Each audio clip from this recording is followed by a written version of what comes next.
অভিবাসী প্রত্যাশীদের উন্নত প্রশিক্ষণের মাধ্যমে বিদেশে পাঠাতে উপজেলা পর্যায়ে ট্রেনিং সেন্টারের ব্যবস্থা প্রতিষ্ঠার ঘোষণা দিয়েছে সরকার। দুপুরে রাজধানীর এক হোটেলে সিপিডি এবং আইএলও আয়োজিত বাংলাদেশ অভিবাসী শ্রমিকদের সার্বিক উন্নয়ন নিয়ে এক সংলাপে এ তথ্য দেন বৈদেশিক কর্মসংস্থান ও প্রবাসী কল্যাণ মন্ত্রী।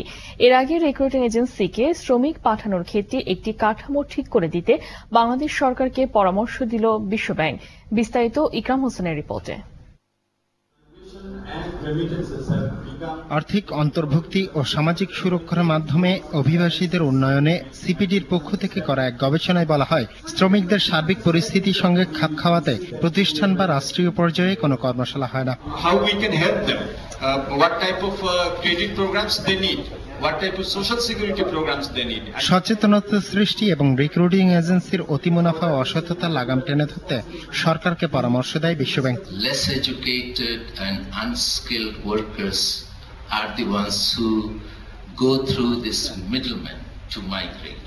পরিকল্পনা মন্ত্রী ও অর্থ প্রতিমন্ত্রী বলেন, সপ্তম পঞ্চবার্ষিকী পরিকল্পনার মাধ্যমে বিষয়টিতে অধিকতর নজর দেওয়া হয়েছে। In 2041, inshallah, we shall be a member to that elite club. It is our aspiration. This country's oil, petroleum, gold is this human labor.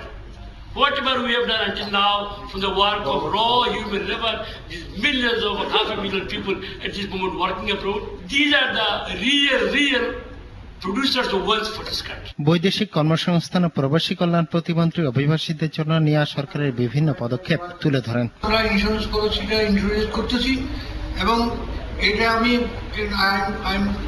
I am changing in a great way, যে ইন্স্যুরেন্সটা করা হবে zero কস্টে।